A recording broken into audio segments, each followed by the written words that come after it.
नमस्कार विद्यार्थी मित्रांनो, मी रणजित सर. आपलं मॅथ बाय रणजित सर या यूट्यूब चॅनलवर आपलं सहर्ष स्वागत आहे. तर यानंतरचा नवीन लेक्चर म्हणजेच संख्याशास्त्रामधला नैसर्गिक संख्यांची घनांची बेरीज व त्यांची सरासरी. आपण याबद्दल जरा डिस्कशन करूया. जसं फॉर एक्झाम्पल आता यांचे फॉर्म्युलेज आपल्याला माहिती असणे आवश्यक आहे मित्र. फॉर्म्युल्यानुसार आपण तिथे त्या पद्धतीने त्याचे उत्तरं काढू शकतो.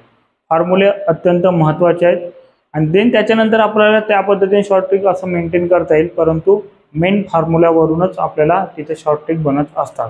तर लक्षात घ्या. आता देन हा जो क्वेश्चन पॅटर्न आहे प्रत्येक इच अँड एव्हरी एक्झाममध्ये विचारणार आहे. जसं पोलीस भरती झालं किंवा सरळ सेवा झाली किंवा MPSC झालं, प्रत्येक इच अँड एव्हरी महाराष्ट्रातले कोणते पण एक्झाम घ्या की इव्हन सेंट्रलचे एक्झाम घ्या, सर्वांमध्ये तुम्हाला हा टॉपिक दिसणार. तर हा महत्त्वपूर्ण व्हिडिओ राहील, तर शेवटपर्यंत बघा. तर देन त्याच्यानंतरचा बघा, आता नैसर्गिक संख्यांच्या घनांची बेरीज फॉर्म्युला काय. जे नैसर्गिक संख्येचं बेरजेचं जे आपण क्रमावर नैसर्गिक संख्येची बेरीज याचा जो फॉर्म्युला बघितला तोच इथे मेंटेन होणार. n × n+1 divided by 2. मग याचा होल स्क्वेअर. लक्षात घ्या मित्रो, घन आहे म्हणजे इथे क्यूब नाही आहे तर वर्ग आहे. तर लक्षात ठेवा. आपण नेहमीप्रमाणे मला सांगा सरासरीमध्ये काय करतो, एक n गेट कॅन्सल, एकूण संख्या गेट कॅन्सल. परंतु लक्षात घ्या n आपण सेपरेटली जर याला लिहिलं तर n² होणार. n² म्हटलं तर 2 वेळा n आहे, n × n म्हटलं तर त्याचा वर्ग.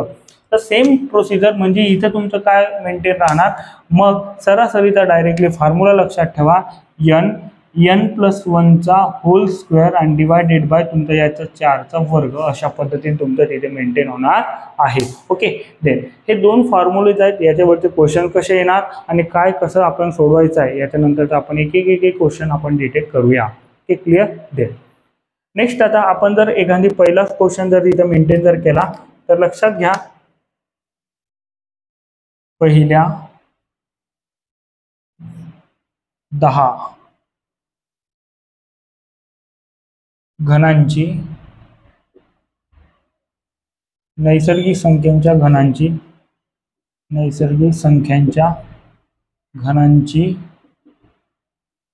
बेरीज किती. अशा पद्धतीने जर इथे तुम्हाला क्वेश्चन जर असेल तर बेरीज किती म्हणून विचारत असेल तर लक्षात घ्या बेरीज म्हणजे काय. आता बघा पहिल्या 10 म्हणताय, नेहमीप्रमाणे पहिल्या म्हटल्यानंतर काय होणार, n ची व्हॅल्यू किती होणार तुमची 10. No doubt, clear. दे आता याचा अर्थ काय होतो माहिती आहे का मित्रो. तर लक्षात घ्या पहिला 10 म्हटलं तर 1चा घन प्लस 2चा घन असं करता करता तुमचं अधिक 10चा घन असा जो फॉर्मॅट मेंटेन होता तोच आहे. तर आपण इथे लक्षात घेऊया, जसं लक्षात घ्या व्यवस्थित. ओके. दे जर n = 10 म्हटलं तुमचं काय होणार, डायरेक्टली पहिल्या 10 घनांची नैसर्गिक संख्यांच्या घनांची बेरीज किती म्हटलं 10. यांची व्हॅल्यू 10 म्हटलं तर आपण नैसर्गिक संख्येमध्ये एक बघितलं होतं, तुम्हाला आठवत आहे का बघा. आता जरा रिकॉल करा. दिलेली संख्या त्याच्या समोरची संख्या गुणाकारात घेणे आणि भागीला 2 करणे, किंवा तुम्ही इथे असं मेंटेन केलं तेच होतं 10 अधिक म्हणजे 10 गुणिला 10 अधिक 1 11. म्हणजे डायरेक्टली आपण लिहून टाकूया, काय लिहू, 10 गुणिला त्याच्या समोरची संख्या 11 भागीला काय 2 पण त्याचा होल स्क्वेअर. मग या पद्धतीने तुमचं असं मेंटेन राहते. आणि देन त्याच्यानंतर इथे उत्तर काय होणार, इथे भाग जर दिला तर 10च्या वरती 5, मग 11 5 किती होते तुमचं 55, त्याचा वर्ग. आणि त्याचा वर्ग जर केल्यानंतर तुमचं उत्तर काय 55 गुणिला 55 करणे. वर्ग करणे म्हणजे त्याला 2 वेळा गुणाकार करणे, म्हणजेच काय 55 गुणिला 55 म्हणजे याचं उत्तर काय होणार तुमचं 25 आणि देन 30. अशा पद्धतीने 30 25 असं तुमचं उत्तर तिथे येणे अपेक्षित आहे. क्लिअर. तर गुणाकार कसा करणार, तर डायरेक्टली ते आहे. आपण वर्ग पाहताना कोणत्याही संख्येचा वर्ग कसा काढायचा ते आपण त्या पद्धतीने नवा लेक्चरमध्ये बघू. परंतु इथं 55 गुणिला 55 म्हणजे काय होणार तुमचं 30 25. This is the correct answer.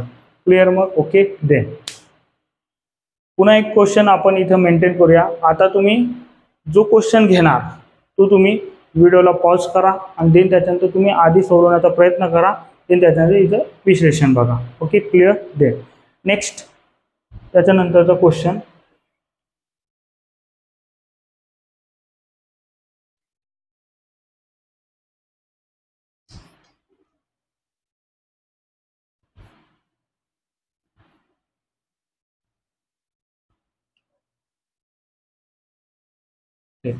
पुन्हा एक क्वेश्चन जर आपण जर घेतला, सपोज इन केस जर म्हटलं पहिल्या 15, मग आता पहिल्या 15 नैसर्गिक संख्यांच्या घनांची बेरीज किती? पहिल्या 15 म्हटलं तर यांची व्हॅल्यू किती असते यार इथे 15. मग आता ते डायरेक्टली इथे लक्षात घ्या.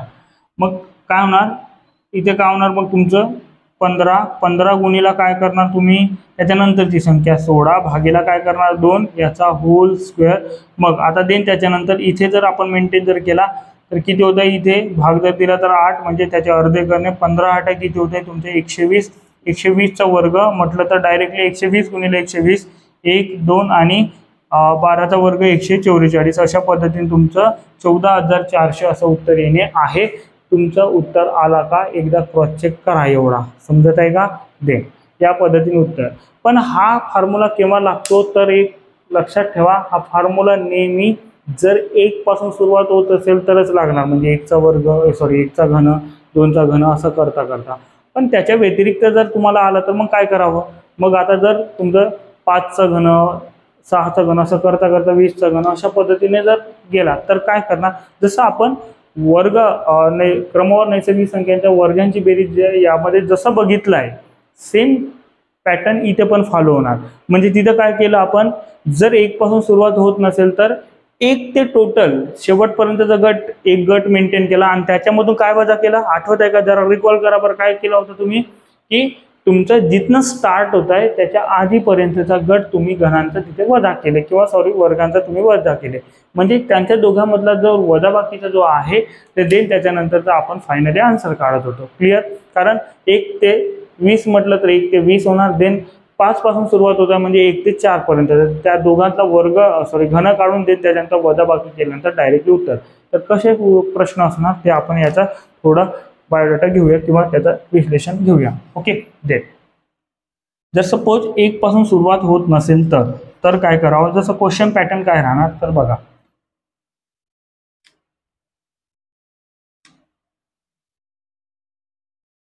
सातचा घन प्लस 8चा घन प्लस असं डॅश डॅश डॅश करता करता तुमचं 14चा घन अशा पद्धतीने आहे. म्हणजे इथं काय या पद्धतीने आपण जर मेंटेन जर केला 7चा घन असा डॅश डॅश डॅश 14चा घन. मग मला सांगा डायरेक्टली 14 शेवटची संख्या म्हणजे यांची व्हॅल्यू 14 घेता येते का? अजिबात नाही. का बरं नाही? कारण 1 पासून सुरुवात होणे आवश्यक होता. 1 पासून सुरुवात होत आहे का? होत नाहीये. तर आपल्याला काहीतरी जुगाड करावं लागेल आता, कारण हे डायरेक्टली तुमचं त्या पद्धतीने होत नाही. मग जुगाड कसा करायचा एक लक्षात घ्या. तुम्हाला जर याच्या आधीचा लेक्चर तुम्ही बघितले नसणार तर ते लेक्चर एकदा बघा. देन त्याच्यानंतर तुम्हाला हा या टाईपचा क्वेश्चन पाहताना प्रोसिजर काय आहे याचा वेगळा फॉर्म्युला हे नक्की आहे, परंतु प्रोसिजर काय आहे हे नक्की तुम्हाला माहिती पडेल. जसं लक्षात घ्या आपण त्यामध्ये सुद्धा काय केलं, 1 ते तुम्ही शेवटपर्यंत 1 ते तुमचं म्हणजे 1चा घन प्लस असं डॅश डॅश डॅश करता करता एका ब्रॅकेटमध्ये काय 14चा शेवटपर्यंत. आणि यामधून काय वजा करावं, वजा असं करावं की इथनं स्टार्ट कितीनं स्टार्ट होतं 7 ने, पण त्याच्या आधीपर्यंतचा घन म्हणजे काय होणार 1चा घन प्लस असं डॅश डॅश करता करता कुठंपर्यंत 6चा घन अशा पद्धतीने तुमचं मेंटेन होत आहे. मग यानुसार जर आपण इथे जर मेंटेन जर केला तर तुमचं उत्तर काय होणार तर लक्षात घ्या. आता जसं आता 1 पासून सुरुवात होत आहे n, मग यांची व्हॅल्यू किती होणार तुमची 14 आणि इथे 1 पासून सुरुवात होत आहे शेवटी किती आहे 6 म्हणजे यांची व्हॅल्यू. मग आता सेपरेट उत्तर काढूया. जसं मग इथं काय होणार 14 गुणिले त्याच्या समोरची संख्या 15 भागीला काय होणार 2 आणि यानुसार याचा वर्ग देन मायनस काय होणार इकडे मग 6 गुणिला काय होणार 7 आणि भागीला काय होणार 2 याचा सुद्धा वर्ग. या पद्धतीने तुम्हाला इथे मेंटेन करावं लागेल. देन त्याच्यानंतर बघा इथे जर आपण भाग जर दिलं तर 7 मग 15 गुणिले 7 म्हणजे 15 7 किती होतं 105 त्याचा वर्ग मायनस इथं काय होणार तुमचं 3 3 7 21 21चा सुद्धा वर्ग. मग जर यांचा जर वर्ग जर आपण काढलो तर काय होणार लक्षात घ्या. इथे वर्ग म्हणजे 105 गुणिले 105 म्हणजे उत्तर काय होणार तुमचं इथे 25 आणि देन त्याच्यानंतर 10 गुणिले 11 म्हणजे 110 अशा पद्धतीने तुमचं इथे मेंटेन होणार. म्हणजे याचा तुमचं वर्ग येणार मायनस काय होणार तुमचं 21चा वर्ग म्हणजे 441 अशा पद्धतीने. मग यांच्या दोघांमधला वजाबाकी जर केला तर तुम्हाला इथं जर झेपत नसेल तर लक्षात घ्या या स्टेप पासून तुम्हाला 0 पासून सुरुवात करावी लागेल आणि देन त्याच्यानंतर फायनल डायरेक्टली करता यायला पाहिजे। परंतु एका कंडिशनसाठी तुम्हाला सांगून देतोय की तुमची वजाबाकी अशा उभ्या मांडणीत आता सध्याच्या घडीला करा, परंतु एककच्या खाली एकक, देन दशक, देन या पद्धतीने, पण नंतर तुम्हाला डायरेक्टली कॅल्क्युलेशन यायला पाहिजे। इथं किती 4 म्हणजे वजा किती 2 वजा 4 होत नाही, म्हणजे इकडचा एक उष्ण इथं घेतला म्हणजे हातचा इथं घेतला म्हणजे काय होणार तुमचं 12, 12 वजा 4 म्हटलं तर 8 आणि इथला एक इकडे ट्रान्सफर केला म्हणजे इथे कमी झाला म्हणजे 9, 9 वजा 4 म्हणजे किती 5 आणि 1 कमी केलं म्हणजे 0 आणि 1 म्हटलं तर काय होणार तुमचं 10,584 असं तुमचं उत्तर तिथे येणे आवश्यक आहे। क्लिअर? मग ओके, देन या पद्धतीचं तुमचं उत्तर राहील। आणि पुन्हा एकदा लक्षात घ्या व्यवस्थित की एकच लक्षात घेणे आहे, कारण हा फॉर्म्युला केव्हा लागू होतो 1 पासून सुरुवात होत असेल तर, मग नाही झालं तर आपलं जुगाड करावं लागेल। काय जुगाड करणार तुम्ही, तर 1 ते शेवटपर्यंतचा एक गट आणि मायनस काय करणार तुमचं जो जिथनं स्टार्ट होतं त्याच्या आधीपर्यंतचा एक। इथे जर मला सांगा 9 ने स्टार्ट झाला असता तर तुम्ही काय म्हटले असते, कुठपर्यंत घेतले असते 8 पर्यंत, समजत आहे का? या पद्धतीने तुम्ही सुद्धा स्वतःहून तिथे डिटेक्ट करा की स्वतः इंटरॅक्ट करण्याचा प्रयत्न करा की आपण डायरेक्टली आपण एका व्हिडिओ लेक्चरमध्ये ऑनलाईन लेक्चर न बघता म्हणजे डायरेक्टली आहे असं तुम्ही भाव निर्माण करा, म्हणजे तुम्ही इथे व्यवस्थितरित्या या व्हिडिओमध्ये रमणार आहात। ठीक आहे, देन नेक्स्ट बघा, आता आपण बघूया नैसर्गिक संख्यांच्या घनांची सरासरी। काय फॉर्म्युला आहे तुमचा n × n+1 चा स्क्वेअर आणि डिवायडेड बाय 4। तर मी जर असं म्हटलं की पहिल्या 16 नैसर्गिक संख्यांच्या घनांची सरासरी किती, तर पहिल्या 16 म्हटल्यानंतर यांची व्हॅल्यू काय राहणार आहे तुमचं 16 आणि देन यांची व्हॅल्यू 16 जर असं म्हणताय तर यांची व्हॅल्यू तिथं पुटअप करा, म्हणजेच काय होणार इथं फॉर्म्युला काय n × n+1 म्हणजे n किती आहे 16, मग ब्रॅकेटमध्ये 16 अधिक 1 आणि त्याचा वर्ग भागीला काय होणार तुमचं 4, 16 गुणिला 16 अधिक 1 17चं तुमचं वर्ग आणि देन त्याच्यानंतर भागीला किती 4। आणि एक लक्षात ठेवा मित्र, तुम्हाला जर मी बोलण्याचा जर स्लो असं जर वाटत असेल आणि आपण हळूहळू घेत आहे असं जर वाटत असेल, ज्यांना जसं वाटतंय त्या पद्धतीने तुम्ही आपलं तिथं स्पीड वाढवून त्या पद्धतीने 1.5 किंवा 1.25 अशा पद्धतीने स्पीड वाढवून तुम्ही बघू शकता।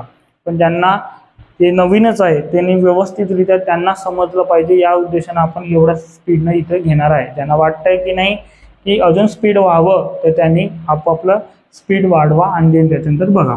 देन याच्यानंतर सांगा इथे काय होतंय 4 × 4 = 16 आणि देन त्याच्यानंतर इथे काय 4 गुणिला 17चा वर्ग म्हणजे 17 गुणिला 17 म्हटलं 17चा वर्गच आहे म्हणजे काय होणार 289।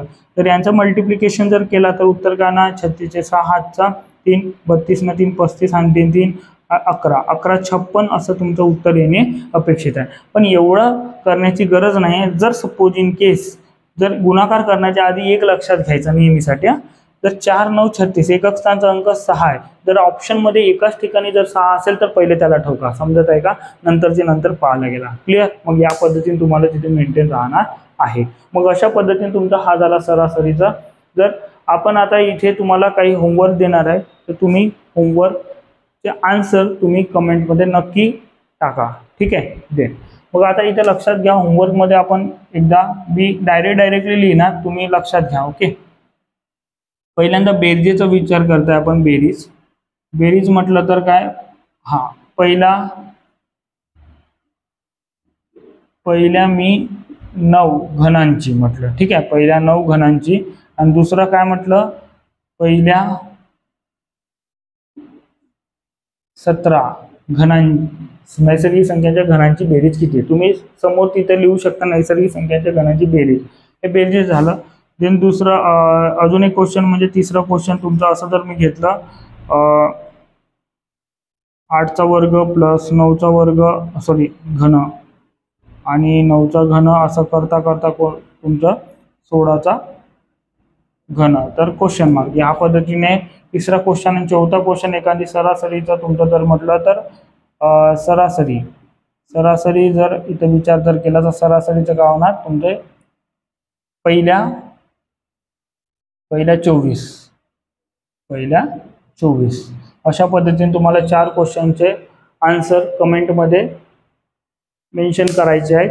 देन त्याच्यानंतर आता बघा, हे व्हिडिओ लेक्चर तुम्हाला कसे वाटतंय ते त्याबद्दल तर तुम्ही प्रतिक्रिया तुम्ही कमेंटद्वारे कळवू शकता। आणि व्हिडिओ जर आवडत असेल तर नक्की लाईक करा, शेअर करा, सबस्क्राईब करा।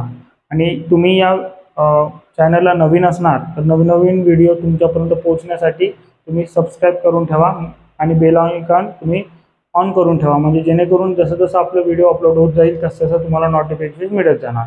ठीक आहे, अशा पद्धतीने थँक्यू, भेटूया नेक्स्ट लेक्चरमध्ये।